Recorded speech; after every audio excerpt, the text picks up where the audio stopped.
Hello everyone.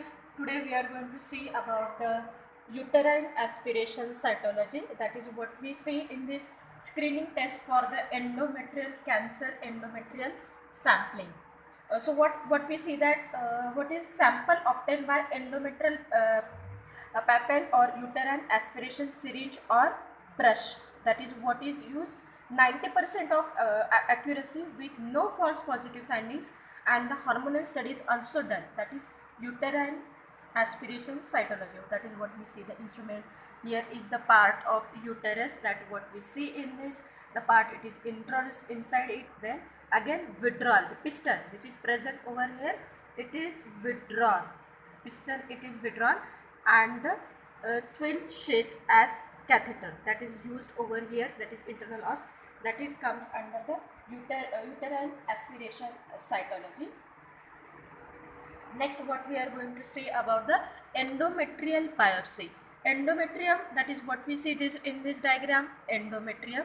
Then there is some uterus, body of the uterus, cervix, vagina, and what we see in that, the what is the this biopsy catheter which is introduced inside, it is twisted. What we see in this diagram, the catheter which is introduced inside, it is twisted, and this is the in second diagram what we see, that this is the Kuskov speculum, that what we have used it, the catheter which is used inside of this is the position of the uterus, it is anteverted normally, and then it is twisted and removed again to see the endometrial biopsy.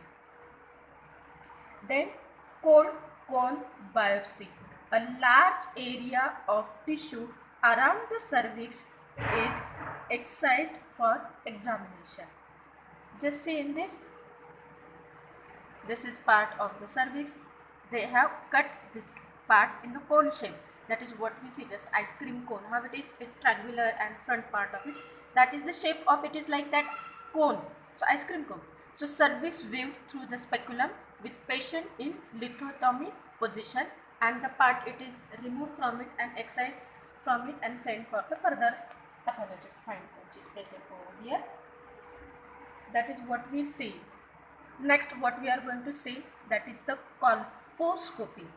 We are seeing the person over here, the instrument which is used over here, it is the colposcope, and speculum it is used. And what I have already says that key, it has a limitation because it is able to see up to the level of cervix, that is the speculum.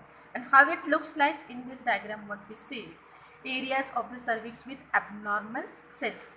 So what happens whenever the colposcopy is used, the whatever the doctor which looks through the colposcope to check for any abnormal cells on your cervix, a special solution is applied to your vagina and cervix to help highlight whatever the abnormal areas which are present over here. Next what we are going to see about the kuldocentesis. What I have already explained about it. Kuldocentesis. What is meaning of centesis? Centesis meaning something. What is meaning of when fluid it is removed, then it is called as a centesis. And what is the kuldocentesis? So if we say the part of it, if this is the uterus, vagina, whatever the fold of peritoneum which is present outside to this structure, that is called as a pouch of Douglas, or second word for is for it is the cul-de-sac. And if, as we know that sideways structure, it is the fallopian tube. So what happens if there is any rupture of some ectopic pregnancy, whatever it is the fluid, it is going to collect in the pouch of Douglas, and as it is the foreign body for it, so it has to be removed, and this removal from this, it is called as a kuldocentesis. So it is a transvaginal aspiration of peritoneal fluid from the pouch of Douglas. It is a diagnostic procedure to find out what is the diagnosis in case of pelvic abscess, in case of ectopic pregnancy in hematocele, and if any detects malignancy in ascites with ovarian cyst. Now what is the instrument which are used over here? The instruments used over here are the Valsalem forceps, posterior vaginal speculum, aspiration syringe. that is the what we see. This is the instrument Valsalem that we have shown in the diagram. So this is one retractor, then syringe which is used over here, posterior vaginal speculum. So this instrument which are used in this Couldo-Synthesis. So what we see in this diagram, so this is the Couldo-Synthesis check for abnormal fluid in the abdominal cavity behind the uterus. What we see that this is the part of the uterus, vagina part of it, and whatever the fluid what I already, that is cul-de-sac and pouch of the nest. From here the syringe is introduced from the vagina, and this holds Valsalem holds the anterior lip of the cervix. This part retract it, and the syringe it is introduced, and whatever the fluid which is present over it is removed. That is called as a Couldo-Synthesis. So that is, and next one is that is the hormonal assays. So RIA ELISA hormonal assays, that is FSH, follicular stimulating hormone, luteinizing hormone, prolactin, ACTH, T3, T4, TSH, progesterone, estradiol, testosterone, aldosterone, cortisol, HCG,